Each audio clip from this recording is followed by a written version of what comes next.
Clipperton Road in a few years. So that's exciting. I think it's an exciting appointment, and I think it'll be interesting to see how it shapes up today. It will be very interesting indeed, and we're obviously seeing him talking there. But now let's take a look at the starting lineup that Richie Wellens has opted for his first game in charge. So for the O's in goal, number 22, Lawrence Vigouroux. In at left back, number 3, Connor Wood. 6, Adam Thompson. 7, Paul Smith. Number 9, Harry Smith. 11, Theo Archibald. Wearing the armband, number 19, Omar Beckles. Number 20, Roel Soteriou. 26, Hector Kiprianou. Number 34, George Coleman. And number 35, George Ray. Sorry, Ethan Coleman, of course. And on the subs bench, Sam Sargent, Frank Nublé, Otis Khan, Aaron Drynan, Matt Young, Shad Oji, and Zek Obiero. So there is the first starting lineup that Richie Wellens has gone for today. So it's just 2 changes, Brendan, and are they changes that really surprise you?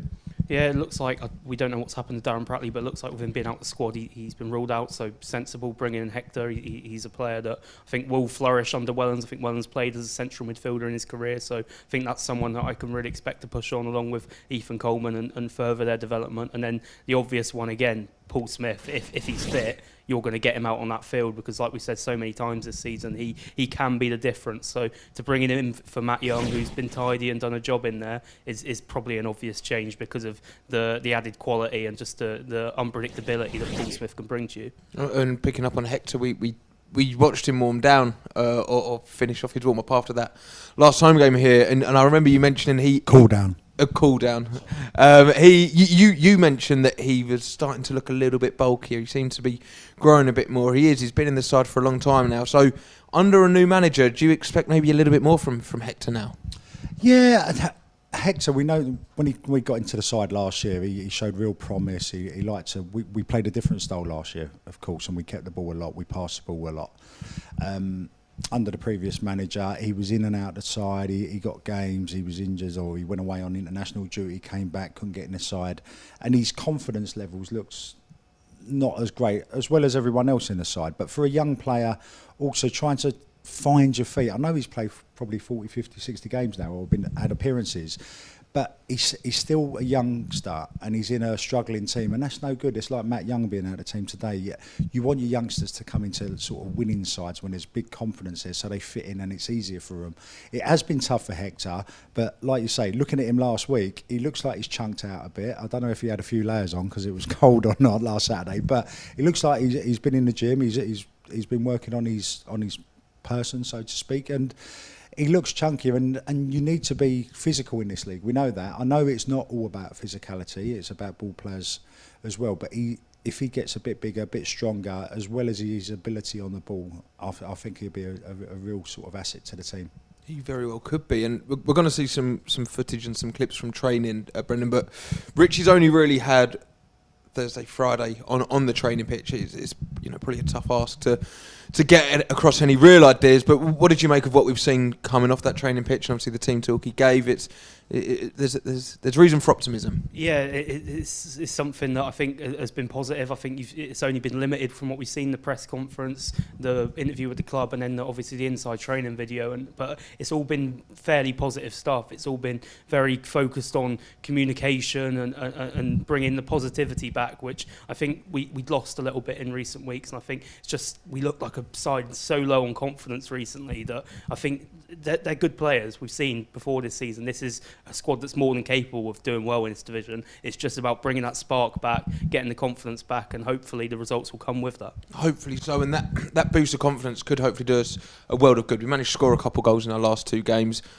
Unlucky to maybe not get 3 points. Maybe the performance levels need to be better, but you look at Harry Smith, who scored so many goals. Roel Soteriou's been in great form.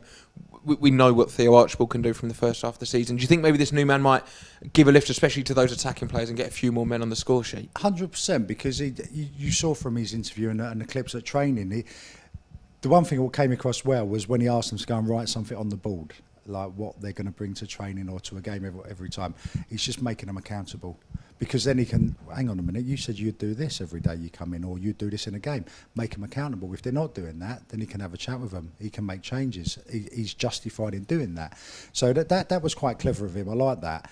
But with regards to confidence, he is a midfielder. He has been working on the midfielders in the last day or two, or however long he's had training. But I think he'll give those forwards the confidence, especially Smith. He's not scored for a while, like you say. Smith is only one goal away from regaining his confidence. So all it needs is one goal, and then you watch the lift in him, and hopefully we'll get back to seeing Harry Smith free-flowing like he was at the beginning of the season. That would be great. But Richie Wellens also spoke about the rotations that he wants to see from his teams. That might be a hard thing to implement so soon, but with a three of Paul Smith, Theo Archibald and Ruel Sotirio, that's a tricky three in attack to support Smith spearheading it. I don't think so. I think they're professional players. They're intelligent players as well, you know. So all you've got to say is, when that ball's out, I want you running that direction, and I want you running that direction. It's not rocket science, you know. You just give them a clear understanding of what's expected, where they should be making these runs off the ball, because what it does, it causes chaos in the opposition's defence when they're trying to defend you, and it just pulls people out of areas, and it leaves space for other players to run into. So yes, we've only had a couple of days training, and it's not ideal, but he would get that message across. They've had a long trip up on the coach yesterday. You can sit on the coach with a flipboard and say, this is where I want you running. It hasn't got to be on the training pitch. These players are intelligent, and hopefully they take that message on board. And we see a bit of it today. If it doesn't happen today, it may happen Tuesday. Hopefully it will happen today. Hopefully, indeed. Well, Richie has had a few days to get his ideas across to the boys, and we also caught up with him in his first interview with the club earlier this week. Let's have a listen to what he had to say.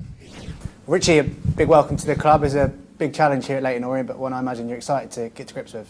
Absolutely. I think it's a really good football club. From the initial conversations that I had with the owners here and Nigel, their vision is forward thinking, and it wants to improve the club's fortunes at the minute. You look at the season, after 20 games, it's really good here, and they're looking to get to League One.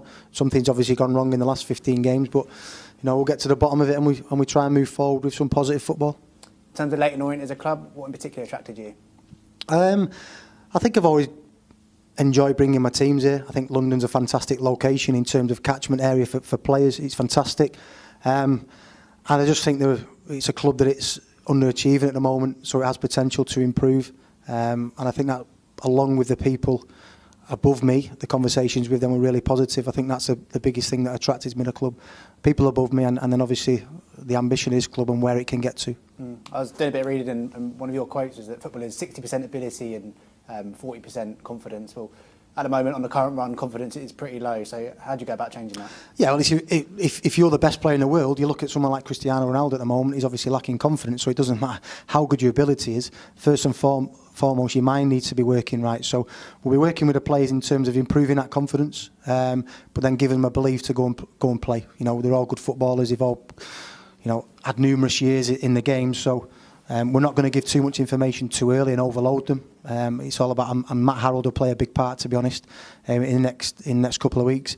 But long term, we obviously want to get an identity, and I look forward to doing that.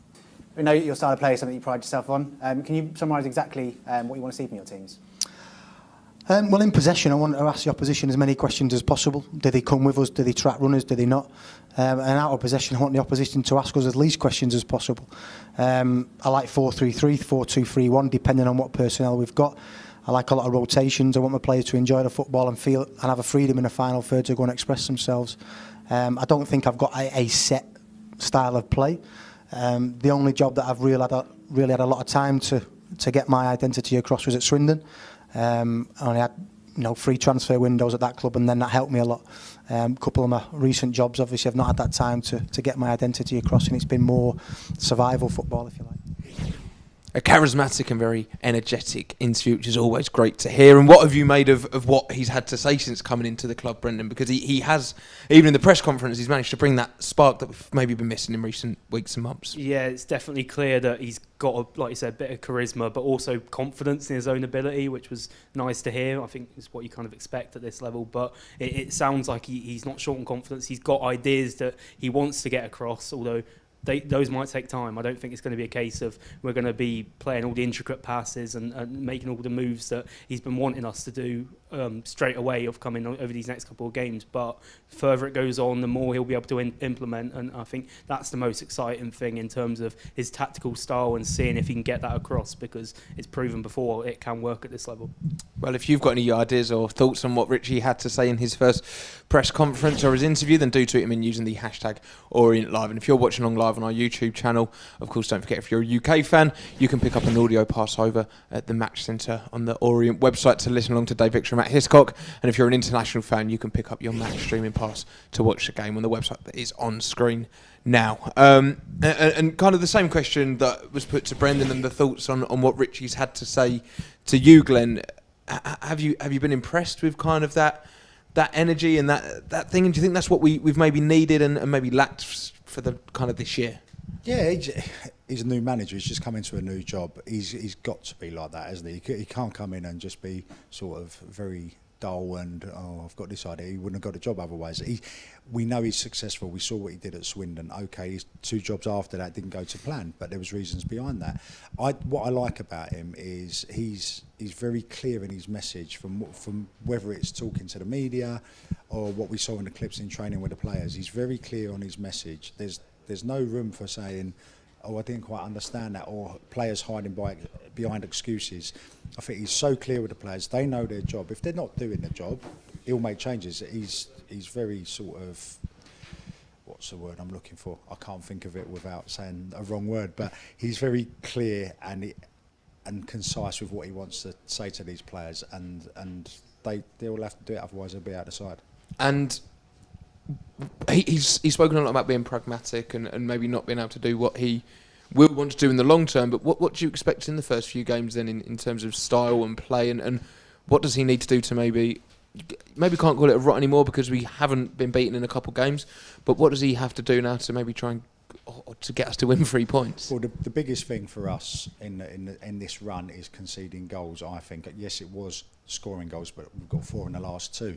Conceding goals and from set pieces, that he want clean sheet straight away. Let's get a clean sheet and build from there. Let's stop conceding silly goals on set pieces and our concentration levels throughout the game, because the defenders do switch off. Him and Mr. Terry, who's coming as his number 2, will be drilling that into the players. I'm sure they would be talking to the defenders. Then can we go, and he talks about freedom, giving the players freedom, which tells me they didn't have freedom previously. I really don't know, but he expresses a wish for them to have freedom, go out on that pitch, feel free, go and try things, which is great. That's when you got the ball. When you don't have the ball, it'll be a real good solid shape, getting back into sort of a pattern where you force the opposition out wide. You don't let them come down the middle of you, and you stop conceding silly free kicks and unnecessary corners, which we've not been good at lately. And that's obviously the short term, but if we were to look at the big picture then, Brendan, what do you expect from what some might call Wellens ball? What do you expect? Yeah, I think we're seeing the clips here, and this is what I'm talking about, and about being excited about the patterns of play and the style of play that he can bring. This is mostly his Swindon side from the 1920 season where they won the league title, and some of the devastating counter-attacks like we'll see here. Just, it looks so simple, but it's stuff that's drilled onto the pitch on the training ground, and it's all about getting the strikers' chances, getting the wingers going, breaking up the field quickly, and just incisive passing. And there's some great team moves in here as well, and it's all about kind of exciting attacking football. That Swindon side were decent at defending, but their main strength was what we'll see here: intricate passing play, working their way through the thirds, and then getting a ball into the box into their striker. We saw Owen Doyle there, their striker, who got a ridiculous amount of goals this season, maybe 30 odd, and I think that was a product of Wellens' style of play. It's all about getting the strikers into positions to score goals, and it sounds like a simple thing, but it can be hard to do, and he's proved that he can do it at this level. How long do you think it will take to maybe implement that and try and get that across? Is that a hope that we'll maybe see glimpses of it this season, or do you think it will be a completely different approach for the remaining like he said in his interview in the week, we've got to get away from this relegation zone. He's not had much time on a training pitch. We need to get some results, pull away from that, and he'll be drip feeding them information. What he's done at Swindon, he will do that. He doesn't want to overload the players with too much information, I know I said they're intelligent, but if you overload anyone with too much information, you ain't going to take it all in. So he'll be drip feeding them bits and pieces. What I liked about seeing the clips is they are very good, the Swindon side, and quick on the break. Look at us at the beginning of the season, a lot of our goals, we were quick on the break. We've got the players in this squad to play that way, existing players in this squad. So I wouldn't be so surprised if we do start going to play that way, you know, straight away.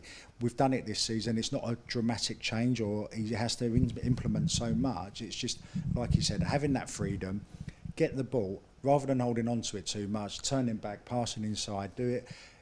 Can we break fast? Can we go and hurt teams and do it at pace? Why they're not set up for it? That's what I think would be the biggest message for the forwards and the midfielders.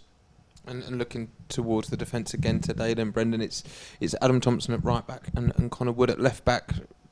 One's obviously a full back in the sense, and the other's a centre back, maybe playing out on the right. But that is a more defensive back four. That you've obviously got Otis Khan on the bench who can play at that right wing back position. Theo's played left back this season.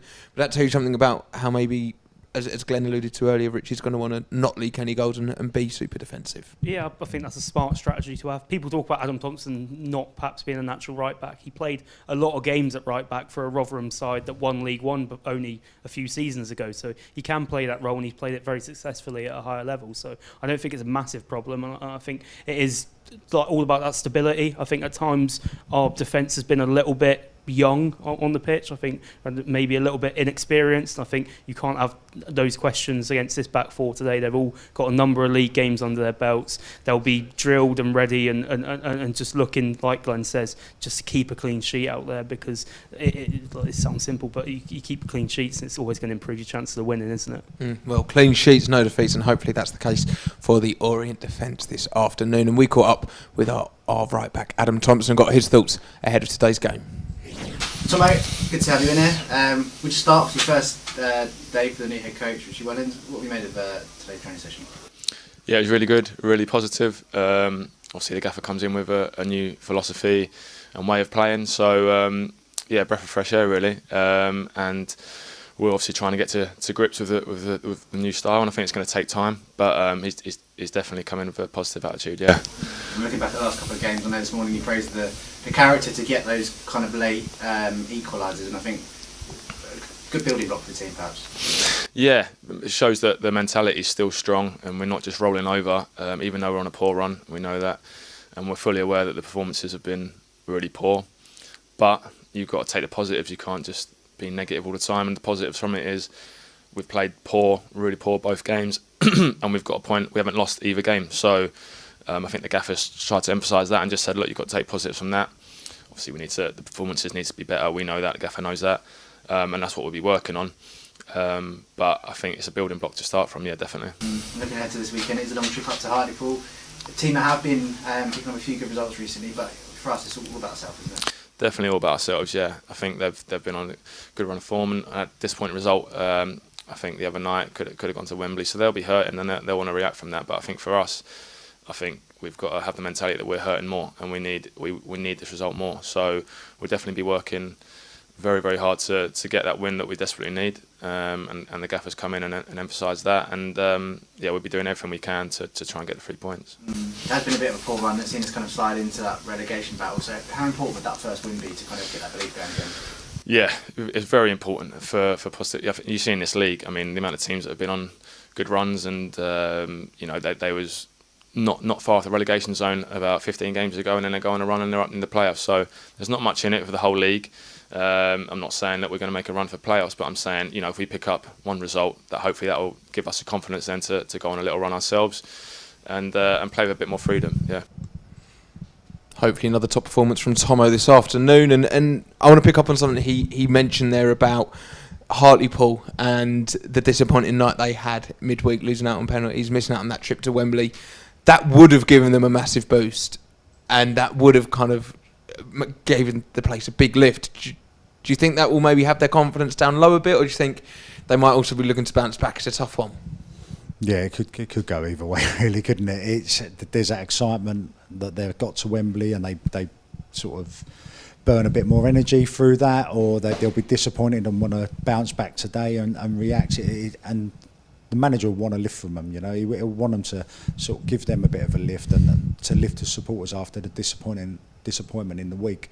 But this one today is a tough one to call. I don't know what sort of Orient's going to turn up. We don't know how Hartlepool's going to turn up following the midweek defeat on penalties. So I really don't know today. I think a draw. Not another one. But let's take a look at the opposition for this afternoon's game then, in the form of Hartlepool. It is in goal number 1, Killip. Number 2, Sterry. 16, Byrne. Number 5, Odessina. Number 3, Ferguson. 8, and wearing the armband is Featherstone. Number 22, Crawford. Number 6, Shelton. Number 30, White. Number 7, Bogle. And number 12, Gray. And on the bench for Hartlepool today, it is Bilokovic, Liddell, Ogle, Holohan, Fletcher, Molyneux and Carver. So there is the Hartlepool team in all of its glory. And Brendan, who for you in that side would you be most fearful of if you were an Orient defender this afternoon? Yeah, I think it's Omar Bogle. He's a player that's been around a bit, done a lot of good things in his career. I think he had one breakout season in the National League and then moved up to the Championship perhaps a little bit too soon, and now has kind of found himself back in League 2 level, but seems to have really found a home at Hartlepool since joining from Doncaster in January. And he's got 4 goals in 8 games. Like we're seeing from the clips here, he's just a big handful and also a goal scorer. And also the added element of Richie Wellens was the man that sold him in January at Doncaster, and I think he perhaps didn't get on so well with Richie from some of the media reports, so perhaps he'll have a point to prove today to his old manager, and that's not good from an Orient point of view. And he does look a handful, and how do you go about keeping a player like that quiet for a whole 90 minutes? Yeah, I think we've said about the experienced back four, and I think that's a plus when you come up and play against a player like this with his strength, his physicality, his pace, and then also his ability to get a shot off. I think if you're Omar Beckles and George Ray, you've played against forwards like this many times, so I don't think it'll be anything new for Orient. It's just they've got to watch out because he is a man in form at the minute. And Hartlepool sit 12 points ahead of us in 12th position, Glenn. What we said about Wembley, they've got no real danger of being dragged down towards the bottom end of the table. Are we getting to the point of the season? We've just played Colchester and Stevenage, who were around there and fighting for us, or fighting for it alongside us. Do you think this is a point in the season where maybe we can really take a game to the team where there's not so much pressure or expectation on them? Yeah, definitely. We're the ones, we've got more on this game, haven't we, than they have. I'm not sure how many points they are from 7th place in the table, whether they can still get to the playoffs.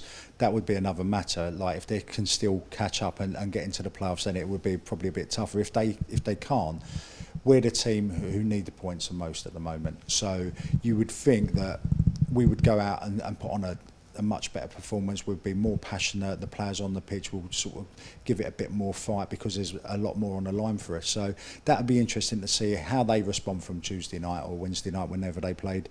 But us, it's that new manager bounce. You don't know what you're going to get, but I would hope we do see that new manager bounce today, because I think the players, they know they're good players. They know they've been in a really disappointing run of form.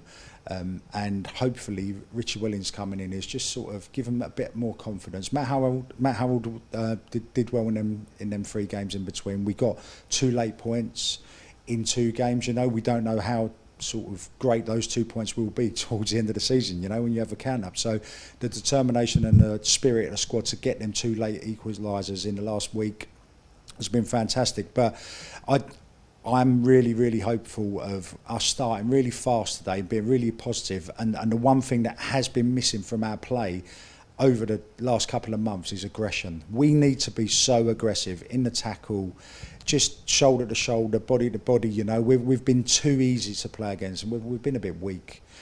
He'll get them fired up today, I'm for sure, and I'm not too over sort of powering and getting yellow and red cards. I hope not, but I think we'll come out fast out of the traps, and I think we'll be very, very determined. It would be nice. And let's remind ourselves now then of the Orient side that Richie hopefully has nice and pumped up for this afternoon's game. So in goal for the O's, as always, number 22 Lawrence Figueroa.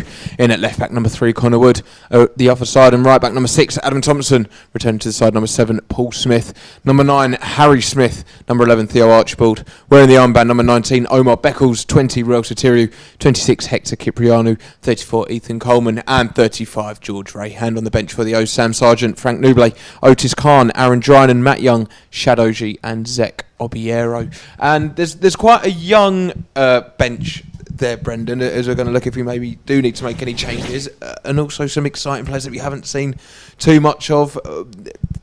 What do you make of some of the options we've got today? Yeah, definitely. There's good options out there if we need to change a game. I think, like you mentioned, like Zek Obiero is one that I'm quite excited about. I think maybe not, like Glenn said earlier, not going to blood him in at this point of the season where we're still fighting for our lives and we're desperate for points. But if we get to the end of the season and we're a little bit more comfortable, I think I'd quite like to see him bled in. And I think it's going to be a really difficult, tough game today. I think it's important to point out how good Hartlepool are at home. They haven't lost at home since October, and that was the Forest Green. So it's a really, really tough fixture today, and Orient will do well to put in a really good performance in Richie Wellens' first game. It would be nice, and Glenn, you've already brought up the cliche of the new management. Is it a cliche, or do you expect to hopefully see some bounce back here? I don't know. I'd like to see the stats behind it. You know, every single sort of 2-3 games after a new manager comes in, I'm sure that there is a bounce. It must be. It must be effective. Otherwise, it's a nonsense, isn't it? Really, but I think we'll do well. I really do. I'm expecting points today. I really am. I don't think we'll lose. I really don't think we'll lose. Although I said we'd definitely win last Saturday, and I got pelters for that online. But no, I don't think we'll lose today. I think the minimum we'll come away with is 1 point. I'm not bothered about the performance. I'm sure Richie Wellens isn't bothered about the performance. If we get a performance, that's great. You can have a good performance and lose a game. I think the result matters. That is the key thing. Come off that pitch with points, get back down the road, prepare for Tuesday night. We could have the worst performance in the world and win 1-0. That'd be great, wouldn't it? I think 3 points would be great for the first time this calendar year. It certainly would be, Glenn. But 3 o'clock is rapidly approaching, so it's time to head up to the northeast and pass over to the very capable hands of Dave Victor and Matt Hiscock. We're on our way. Cheers, Dave. Cheers, and mate. welcome to the northeast, where the sun is shining, the skies are blue, and the Orient faithful are here, hoping to be at the start of something very special. We welcome Richie Wellens, and I spoke to him as he got off the team bus, and I can assure you he was full of confidence, Matt.